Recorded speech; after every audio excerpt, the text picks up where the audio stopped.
Magbabasa ako ng mga salita ng Diyos. Sige. Hindi mababago ng tao ng mag-isa ang disposisyon nila. Sila'y kailangang sumailalim sa paghatol at pagkastigo, sa pagdurusa at pagpipino. O pakikitunguhan, didisiplinahin at tatabasan. Noon lang nila matatamo ang pagiging masunurin at tapat sa Diyos at di na sila makikitungo ng basta-basta lang sa Kanya. Dahil sa pagpipino ng salita ng Diyos, nagkakaroon sila ng pagbabago sa disposisyon. Sa paglalantad, paghatol, pagdidisiplina, at pakikitungo lang sila hindi kikilos ng padalos-dalos. Sila'y magiging kalmado. Ang pinakamahalaga ay nagagawa nilang magpasakop sa salita ng Diyos. At sa gawain ng Diyos kahit ito'y di nakaayon. Sa mga pagkaunawa ng tao, kaya nilang isantabi ito at maluwag sa kalooban na magpasakop. Amen. Amen. Napaka-praktikal na mga salita ng Diyos. Totoo yan. Kung walang paghatol, pagkastigo, pagtatabas at pakikitungo, hindi natin mababago ang makademonyong disposisyon o maisasabuhay ang pagkatao. Tama. Talagang mapagmataas ako dati. Tingin ko ako'y mas may kakayahan at mas mahusay sa iba. Kaya dapat silang makinig sa akin. Madalas mabunyag ang kayabangan ko nang sumampalataya ako. Gusto kong nasa akin ang huling salita. Pinapangaralan at hinihigpitan ko ang iba. Nakasakal at nakasama ito sa mga kapatid. Sa paghatol, pagkastigo, pagtatabas at pakikitungo ng Diyos, ako nagkamit ng unawa sa kalikasan ko. Nagsisi ako at kinamuhian ko ang sarili ko. Hindi nagtagal, nagsimula akong magpakababa sa pakikisalamuha at kapag nakikipagtulungan sa iba. Natutuhan kong hanapin ang katotohanan at tanggapin ang mungkahi ng tao. Noon ako namuhay na tulad ng tao. Salamat sa Diyos. Naalala ko, noong taong 2015, napili ako maging leader. Noon, talagang masaya ako. Naisip ko, maraming bumoto sa akin, ibig sabihin, ako ang pinakamahusay rito. Magsisikap ako para matupad ang tungkuling ito. At makita ng mga kapatid na hindi maling tao ang pinili nila. Pagkatapos nun, nagpakaabala ako araw-araw. Kapag nakikita kong may problema ang kapatid, humahanap agad ako ng salita ng Diyos at magbabahagi sa kanila. Sa paglipas ng panahon, bumuti ang aming buhay sa iglesia. Maraming gawain ang dapat matapos pero nagawa kong pamahalaan ito ng malinis at maayos. Nang nakita kong mas mabuti ang buhay sa iglesia namin kaysa sa ibang simbahan, lalo kong nasiyahan. Nakita ng mga leader na maayos ang gawain ng iglesia namin. Kaya sinabi nila sa ibang gayahin ang ginagawa namin. May ilan ding gawain na gusto nilang maging bahagi ako noon.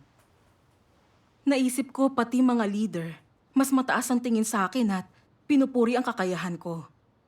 Di ganun kasama ang kakayahan ko at mas mahusay pa sa iba.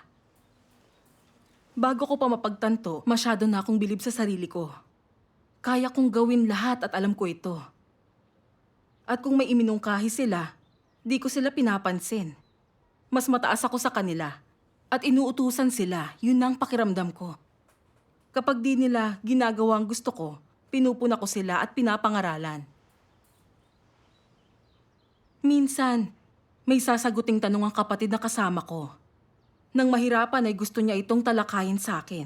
Naisip ko, ano bang pag-uusapan? Di ito mahirap, kaya hinayaan kitang masanay sumagot.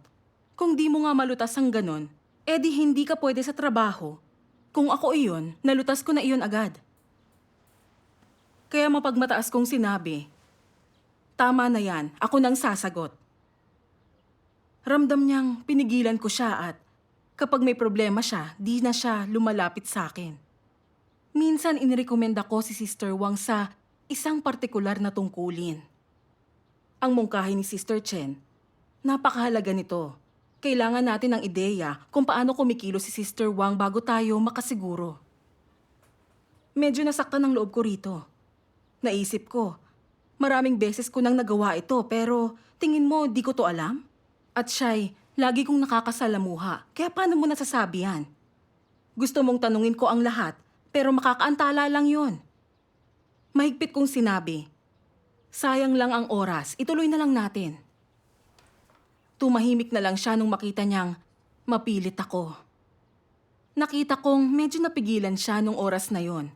Pero wala talaga akong pakialam. Mula noon kapag may kapatid na nagbibigay ng mungkahi ay tingin ko'y di sila ganun kahusay o kahinog. Kaya nangangatwiran ako para tanggihan ang pananaw nila. Tapos sinasabi ko ang mga ideyang mas gusto ko. At ipinapagawa kung anong sinabi ko. Nang tumagal, lahat sila'y nahigpitan sa akin. At kapag tinatalakay ang gawain, naging ugali nilang manahimik na lang. Hanggang halos di na ako magtalakay sa kanila. Dahil formalidad at aksaya lang sa oras yun. Gumawa ako base sa mapagmataas kong disposisyon. Naging padalos-dalos at di makatwiran. Nang makakita ako ng lider ng pangkat na hindi naging matagumpay sa tungkulin niya, inisip kong wala siyang kakayahang gumawa ng totoong trabaho at kailangan siyang palitan. Makatwiran lang na talakayin ko ito sa kanila. Pero naisip ko na, huwag na lang pala. Kahit pag-usapan namin, sasang-ayon lang sila sa akin. Kaya pinalitan ko ang leader ng pangkat na yon. Pagkabalik ko, sinabi ko kung paano ko pinangasiwaan yon. Gulat na sinabi ni Sister Chen, may naging problema sa gawain ng leader nila. Pero hinahangad niya ang katotohanan. Bago lang siya kaya mababaw pa ang pangunawa niya. At siya'y merong pagkukulang sa tungkulin niya. Pero normal ito. Dapat nating tulungan ang kapatid na yon.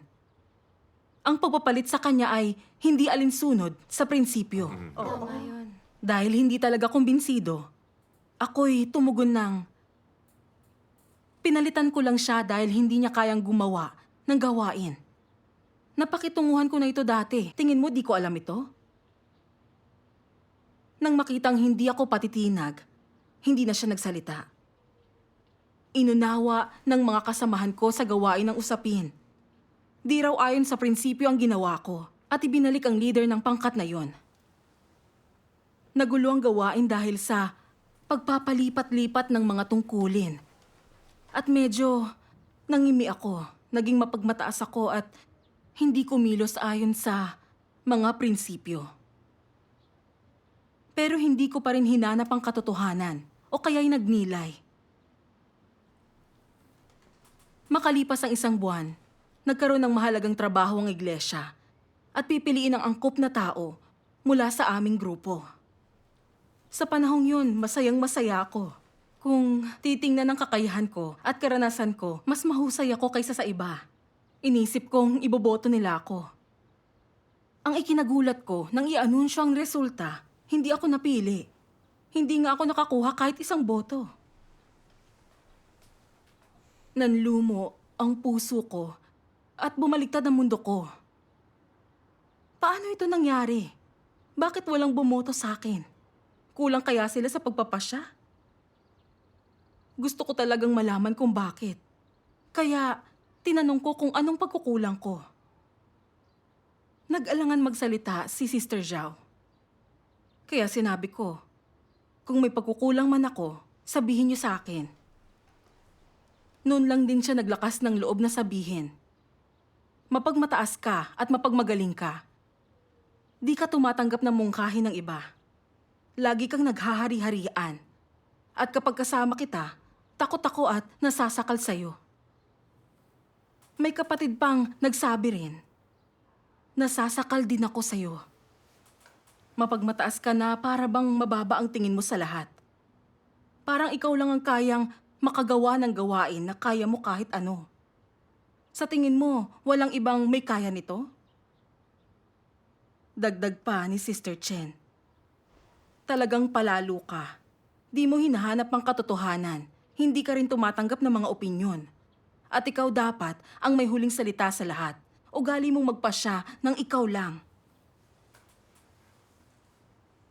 Sinabi nilang, mapagmataas ako at nahigpitan ko sila.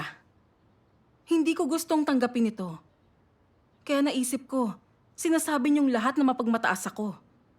Ba't di niyo amining hindi kayo umaako ng responsibilidad? Sige, mula ngayon hindi na ako magsasalita. Gawin niyo kung anong gusto niyong gawin. Nung gabing yun, hindi ako makatulog. Hindi ako mapirmi sa kama. Ang tingin ko, mahusay ako at magaling kaya normal lang na maging mapagmataas ako. Dapat nilang maisip na hindi ako ganun kasama.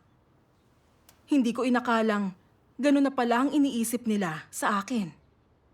Mapagmataas at kulang sa katinuan. Sinong mag-aakalang masasakal sila at masasaktan?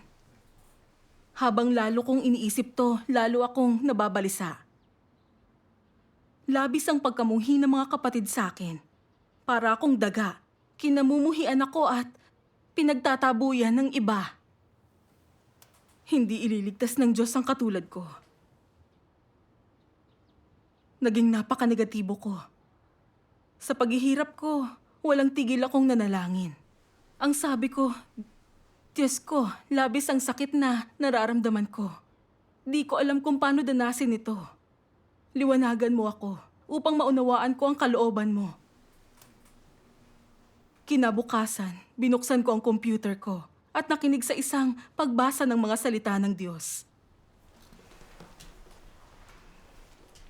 Hindi masamang mabigo at madapa ng maraming beses. Gayon din ang malantad. Napakitunguhan ka man, natabas o nalantad, tandaan mo ito. Di dahil inilantad kay isinumpa ka na. Mabuting bagay ito.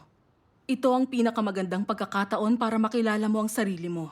Maaari nitong baguhin ang karanasan mo sa buhay. Kung wala ito, wala kang pagkakataon, kondisyon, ni ang konteksto para iyong maunawaan ang katotohanan ng katiwalian mo. Kung malalaman mo ang nasa iyong kalooban, lahat ng aspetong iyon na nakatago sa iyong kaibuturan na mahirap mapansin at matuklasan, yun ay mabuting bagay.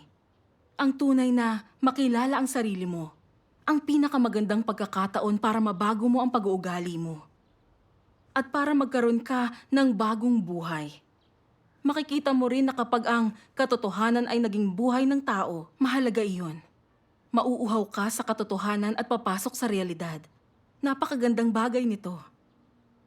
Kung pwede mong samantalahin ito at taimtim kang magninilay-nilay at magtatamo ng kaalaman, tuwing ikaw ay mabibigo o sa kabila ng pagiging negatibo at kahinaan, makakatayo kang muli. Kapag nakalagpas ka na rito, makakahakbang ka na pasulong at pumasok sa realidad ng katotohanan. Amen. Amen. Amen. Amen. Lubos akong napukaw habang pinag-iisipan kong mabuti ang mga salita ng Diyos. At sige lang, ang tulo ng luha ko.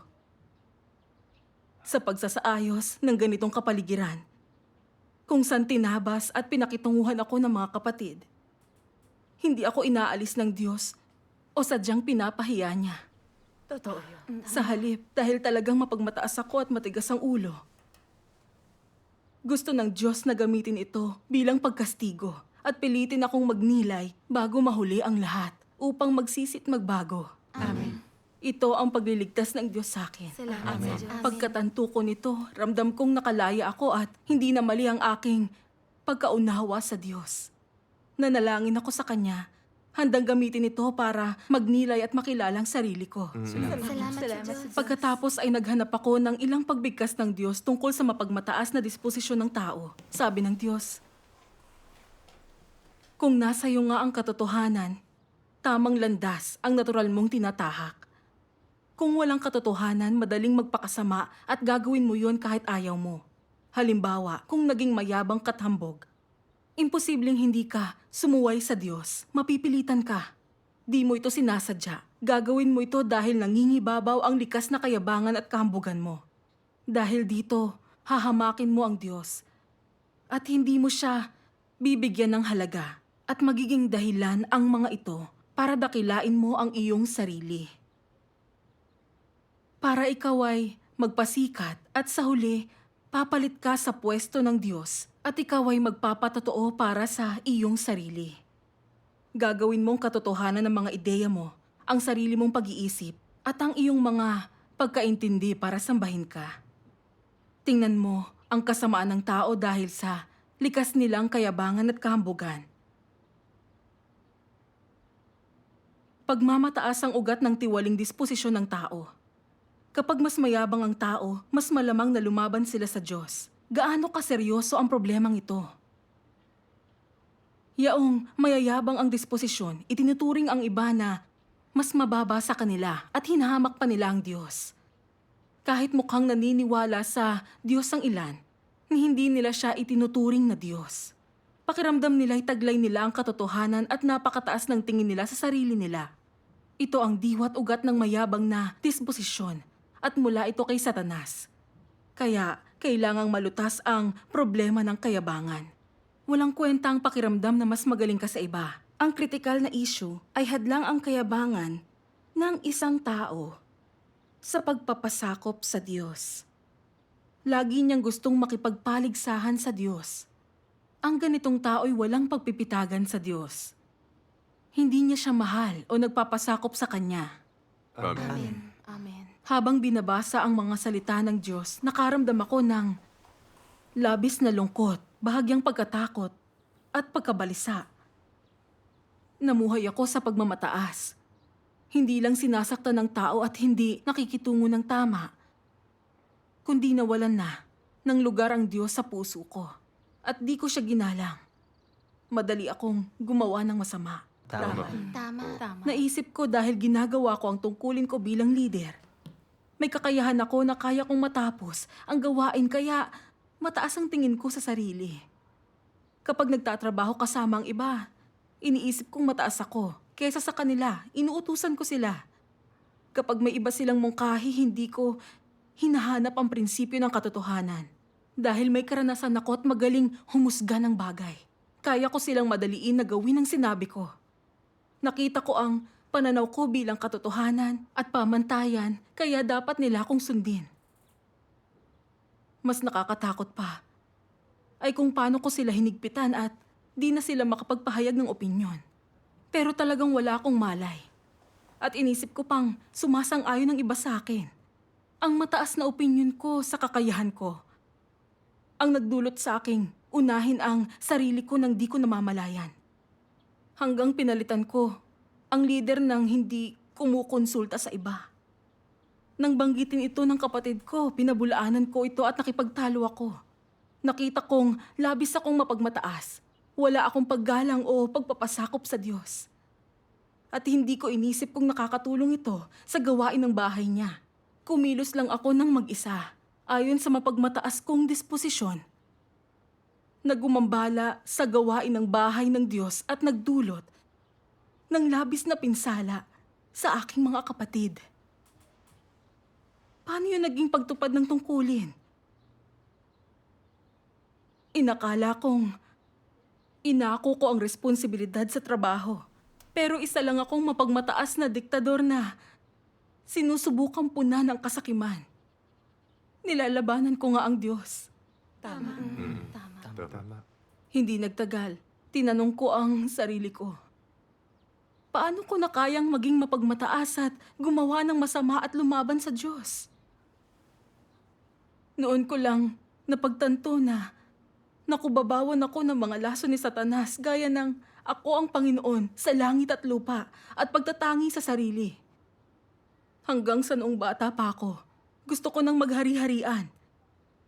Pinipilit ang iba na makinig sa akin at umikot ang mundo at magtuon lang sa akin. Yun lang ang paraan para ipakitang may kakayahan ako. At yun lang ang mahalagang paraan para mamuhay. Ngayon natuklasan ko na dahil lagi akong namumuhay ayon sa mga makademonyong laso na ito, hindi na makontrol ang mapagmataas kong kalikasan at namumuhay ako ng walang pagkatao. Hindi ko lang hinigpitan at sinaktan ng mga tao, kundi ginulo ko rin ang gawain ng iglesia. Noon ko lang nabatid na ako ang Panginoon sa langit at lupa at pagtatangi sa sarili. Ang mga laso ni Satanas ay kamalian. Wala sa katwiran yun. At kaya lang gawing tiwali ang tao. Tama yun. Dati iniisip ko na ang pagiging nakatataas at ang pagpapaikot ng tao ay isang bagay na dapat katuwaan. Hanggang nakita ko na ang pamumuhay sa makademonyong lason ay pamumuhay na parang multo. Walang gustong lumapit sa akin. Kinasuklaman ako, lalo na ng Diyos. Ito ang mapapait na bunga ng pamumuhay ayon sa mga laso ni Satanas. Naisip ko kung paano naging labis na mapagmataas ang arkanghel nung una At sa pagtatangkang maging kapantay ng Diyos, sinubukan itong kontrolin ang lahat. Nagkasala ito sa disposisyon ng Diyos, sinumpa niya at itinapon sa ere. Kaya ang paghihigpit sa mga kapatid ko, na lagi silang makinig sa akin, hindi ba't ang disposisyon kong ito'y pareho ng sa Arkanghel? Doon ko napagtanto kung gaano nakakatakot ang mamuhay ng may mapagmataas na disposisyon. Kung di ito isinaayos ng Diyos para sa akin, tinutupad ko pa rin ang tungkulin ko batay sa pagmamataas ko. Anong kasamaan na ang nagawa ko at magkakasala ako sa disposisyon ng Diyos? Pagkatapos ko mapagtanto ito, nanalangin ako sa Diyos. Diyos ko, ayoko nang mamuhay ayon sa mapagmataas na disposisyon. Gusto kong hanapin ang katotohanan para malutas ang pagmamataas ko at tunay na magsisi sa iyo. Amen. Nabasa ko ang mga salita ng Diyos na nagsasabi, ang likas na kayabangan ay ginagawa kang sutil. Kapag sutil ang disposisyon ng tao, madali silang maging matigas ang ulo. Kung gayon, paano mo ito lulutasin? Kapag may ideya ka, inilalabas mo ito. At sabihin mo, ang iniisip at pinaniniwalaan mo tungkol doon. Tapos, iparating mo iyon sa iba. Una, pwede mong ipaliwanag ang pananaw mo at hanapin ang katotohanan. Ito ang unang dapat isagawa para madaig ang katigasan ng ulo. Nangyayari ang ikalawang hakbang kapag nagpapahayag ang iba ng salungat na opinyon. Anong maisasagawa mo para hindi maging matigas ang ulo mo? Dapat ka munang maging mapagpakumbaba. Isantabi ang pinaniniwalaan mong tama at hayaang magbahagi ang lahat. Kahit tingin mong tama ka, huwag mo itong ipagpilitan. Iyan ay isang uri ng pagsulong, ng paghahanap ng katotohanan, ng pagtanggi sa sarili mo, at ng pagtupad sa kalooban ng Diyos. Kapag nagkaroon ka na ng ganitong saloobin at hindi ka kumapit sa opinyon mo, manalangin ka. Dahil hindi mo alam ang kaibahan ng tama at mali. Hinahayaan mong ihayag sa iyo ng Diyos kung ano ang pinakamainam at pinakaangkop na gawin. Habang sumasali ang lahat sa pagbabahagi, naghahatid ng kaliwanagan ng banal na espiritu sa inyong lahat. Sa mga salita ng Diyos ay nakahanap ako ng landas ng pagsasagawa. Anumang sitwasyong hinaharap ko, pananatilihin ko ang paggalang at pagpapasakop sa Diyos. Manalangin ako't hanapin ang katotohanan at ilatag ang ideya ko sa mga kapatid upang lahat kami ay magbahagi ng sama-sama. Kahit iniisip kong tama ako, kailangan kong tanggihan at talikdan ang aking sarili. Makinig sa opinyon ng mga kapatid at tingnan kung anong makatutulong sa gawain ng iglesia.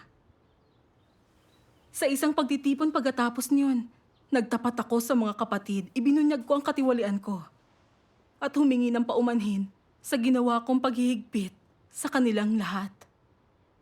Hindi na nila ito inalala pa. Nagbahagi sila kasama ko at gumaan ang loob ko noon. Sa mga pagtatalakay ng gawain pagkatapos noon, hinihingi ko sa iba na ipahayag nila ang pananaw nila. At pag magkakaiba ang mungkahi, maghahanap at magbabahagi kami hanggang sa magkasundo. Hindi na nila naramdamang hinihigpitan ko sila. At naging mas payapa ang pakiramdam sa aming pagtutulungan. Salamat sa Diyos. Isang araw tinatalakay ko ang gawain kasama ang kapatid na itinambal sa akin. Sinulatan niya raw ang mga leader tungkol sa ilang problema sa loob ng iglesia. At sinabi ang tungkol sa kung paano namin dinanas ang mga problemang ito. Dahil dito lumitaw ulit ang mapagmataas na disposisyon ko. Naisip ko, pag-usapan na lang natin yun sa susunod. Bakit susulat ka pa? Nung malapit ko na siyang patamaan, naalala ko kung gaano ako naging mapagmataas dati. Lagi kong gustong makinig ang iba sa akin, kaya naramdaman nilang hinihigpitan ko sila. At di ko isinasabuhay ang kawangis ng tao. Kaya nanalangin ako sa Diyos at hindi na gustong mamuhay ng ganon. Kailangan kong isagawa ang katotohanan. Amen. Pagkatapos nun, napagtanto ko kung paano inako ng kapatid na ito ang pakikipag-usap tungkol sa gawain sa mga leader namin. Kaya hindi ko siya dapat rendahan. Dapat ko siyang tulungang isulat ang liham na iyon ng mabuti. Nang mapagtanto ito, huminahon ang tono ko at nagawa kong makipag-usap sa kanya tungkol sa mga issue sa gawain namin. at makinig sa kanyang mga pananaw. Sa ilang bahagi, palagay ko'y mali siya. Pero iniwasan ko na lang humusga. Kailangan kong maghanap muna bago magsalita. Noon ko natuklasang ang ilan sa mga sinabi niya'y mga bagay na hindi ko naisip dati. Nakaramdam ako ng pagkahiya. Nakita ko kung gaano ako naging mapagmataas at laging pinipigilan ng mga kapatid para hindi nila magampanan ang mga tungkulin nila. Lahat sila ay may mga kalakasan. Kung hindi ko sila kasamang gumagawa, hindi ko matutupad ang mga tungkulin ko ng sarili ko lang. Tama yun. Pagkatapos, sumulat kami ng buod ng mga issue. At nang pulido na ang liham, ipinadala namin ito. Sa gawain, kapag lumalabas ulit ang mapagmataas kong kalikasan, ako'y nananalangin sa Diyos at tinatalikdan ng sarili ko. At nagtatalakay at nagbabahagi pa lalo sa iba. Naging mas mabuti ang aming pagtutulungan. Ayos. Ayos Oo, yan. ayos yan. At nakaramdam ako ng gaan ng loob at kapanatagan. Masaya akong nang gawin yun sa ganong paraan. Ang bahagyang pagbabago ng ganitong mapagmataas na tao tulad ng sarili ko ay bunga ng pagdana sa paghatol at pagkastigo ng mga salita ng Diyos. Salamat sa Diyos. Salamat sa Diyos. Sa Diyos. Napakagaling talaga. Napakahusay na pag-uusap. Totoo yan.